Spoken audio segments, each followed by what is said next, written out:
And what about as an anthropologist, and you mentioned de Tocqueville, what about the idea of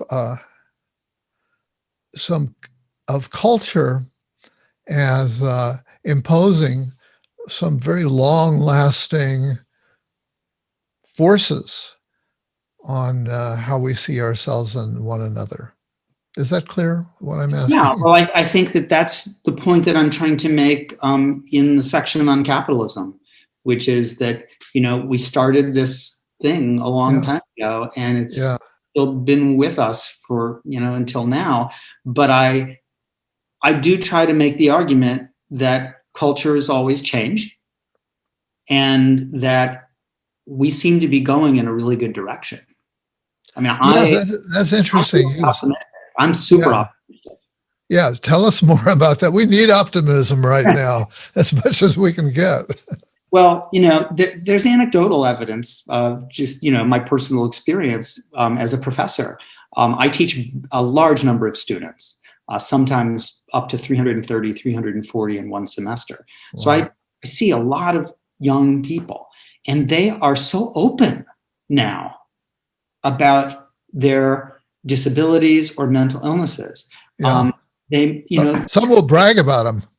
Oh, they may, but I'm talking about the person who in class asks me if he can make an announcement to 290 people that he has Tourette's, and for them to understand that he may make some noises or even say something.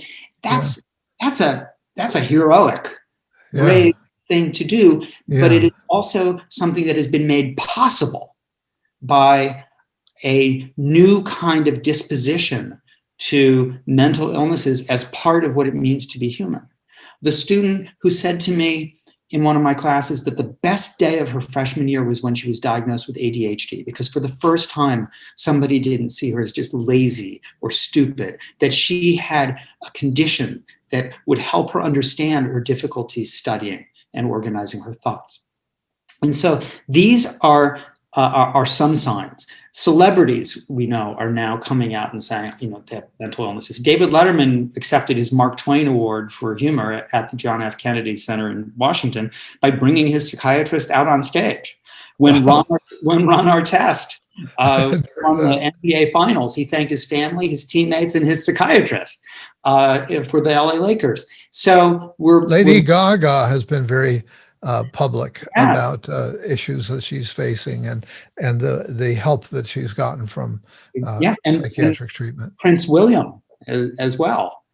We now know that Pope Francis was once in treatment with a psychoanalyst in Argentina. So, I mean, we are starting to see a change in which some of the people we admire most are leading us, and they're saying, look, this is not shameful. This is part of being human. And there are ways that you can get care. Well, it's that if culture puts stigma and mental illness together, we have the power to take it apart. Okay. And so at an individual level, what does that mean? Well, at an individual level, it means advocating for oneself and for others, for being open and not perpetuating the stigma of mental illness by treating mental illnesses as something that brings shame upon somebody in one's family. And I think that this charge is being led by young people mostly. I think it's led by neurodiversity advocates, people who are advocating for LGBTQ rights and trans people's rights. I think that the kind of people I teach at George Washington University, who I write about a bit in Nobody's Normal, are establishing a kind of generational shift for us. And I'm really, really optimistic about it.